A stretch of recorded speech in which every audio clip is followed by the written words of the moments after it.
Hi, my name's Billy. I read books and I've read The Haunting of Hill House by Shirley Jackson. This was written in 1959 and is apparently a classic Penguin book.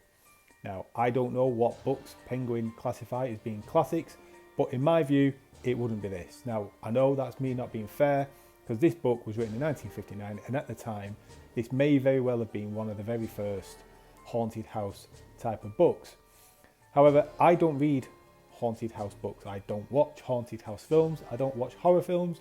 I don't watch supernatural films, TV programs or anything. So I thought that this would be interesting to me because it's not something I'm familiar with.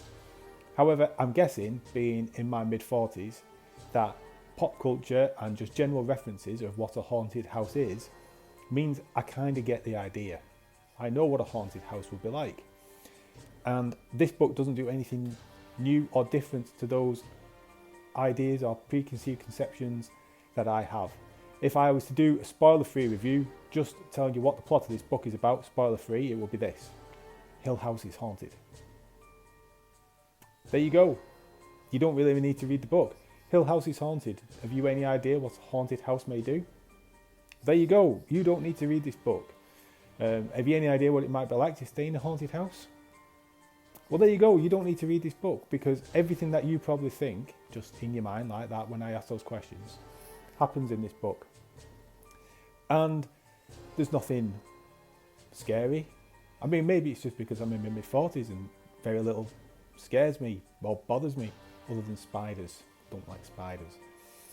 And there's no spiders in the book. There's not a great deal in this book really, other than irritating characters. Now, this might be because it was written a long time ago, and I don't think you will get a book like this written now, just solely because the irritating characters are the female characters. Oh my word, they are so insufferable and annoying. And, you know, you might think, well, it was written in the 1950s, you know, sensibilities and that were different back then. And you know, it's probably a male author from that time who may have had questionable views on women, maybe. But no, it was a female author as well.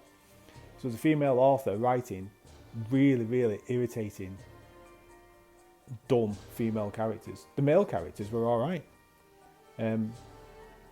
just not the female ones. So bear that in mind if you're looking for a book where the female characters are, I don't know, confident, strong-minded, independent. Really, this really isn't going to be a book for you. And it also does a lot of tropes that I just really don't like, and it also raises a lot of questions because I'm not an author. I'm the kind of reader who asks questions. You know, if there's something blatantly obvious that's happening, it might be in a TV program or a film, or it's like something doesn't get asked. I'd be watching a TV program and I'd be going, are you going to ask that obvious question that I can think of now, which would answer the question? You're going to ask no, you're not going to ask it. You're just going to go off and do something stupid. All right, great. And it just takes me out of the story completely. So this book does some of those same things. So obviously I don't want to go into too much about what the plot's about, but here are some questions I had as I was leaving. Why don't they just leave the house? Why don't they talk to each other about what they've just seen? Why do they all just keep going off on their own? This is a haunted house. When someone goes off on their own at night in the dark, why does no one raise the alarm? Don't know.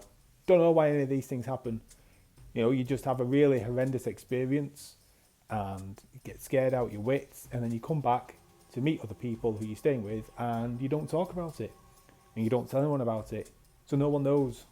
And then someone else just decides to go off on their own in this house where you go through doors and you don't really remember where it leads to. And everyone just doesn't say anything. No one talks about it. No one says, I'm just going to go through this door down to the kitchen to go and get something. Now I know it's 10 o'clock at night and I know it's dark and I know all the doors keep shutting on us and we can never find our way back, but I'm going to go down there. Could someone come with me, or could someone open all the doors for me so we don't get lost and nothing spooky happens? No, we don't do that. We just go off. Just go off, and no one bothers, no one sees, no one listens, everyone's deaf, no one does anything, and it's just stupid. It's just stupid and infuriating. And you know you're not enjoying a book when you get to 90% of the way into it, and this is only a short book as well. 90% into it and you're just skimming the pages, and the ending happens, and I couldn't have cared less. I could not have cared less about what happens at the end. And that's probably because I quickly realised you can just ignore a lot of the conversations that are happening. I know I said I was skimming pages, but that's because if they're not talking about Hill House, skip the dialogue. It's pointless. You know, a character turns up, I don't know, maybe 3/4 into this book, and all this character talks about, it's a female character as well, by the way, so irritating, annoying character appears, comes in, and the main thing they seem to be interested in is airing the rooms. That's all they go on about, airing the rooms. And then you'll have like 3 different conversations going on at once, none of which are relevant, just character A talking to character B about chess, character C talking to character D about airing a room, and character E talking to character F about how they fancy someone. And none of this has got any relevance to the story or the plot. So you just skip it, skim it. Oh, something about Hill House. Oh, we talk about airing rooms again. And just do that, really. And you're not going to miss out on anything. The only thing you're going to miss out on is the rest of your life that you could be living rather than spending time reading this book. So, as you can see, I wasn't a fan. I've since looked on YouTube, on booktube, and there's some reviews on there by booktubers who I follow and massively respect, who absolutely love this book. And they go on about how the characterizations are great, and it really makes you empathise with the characters and feel like the real people. And I'm like, no, they're not. Not in my view, I'm afraid. So, yeah, this is, I don't know if this is meant to be a horror or a paranormal or a spooky or a creepy book or whatever. It's just not worked for me. But if there is a book that would fit that bill, that you think, Billy, you've not liked that, try this one. Let me know in the comments below some recommendations for me. Because I'm not giving up on every now and again, you know, if I want a little bit of something different. This genre might be something for me, but not that book. Anyway, you take care. I'll speak to you in the comments below, where you can no doubt tell me where I am completely wrong with my thoughts on this book. But I'll chat to you there. Take care. I'll see you in the next video. Bye-bye.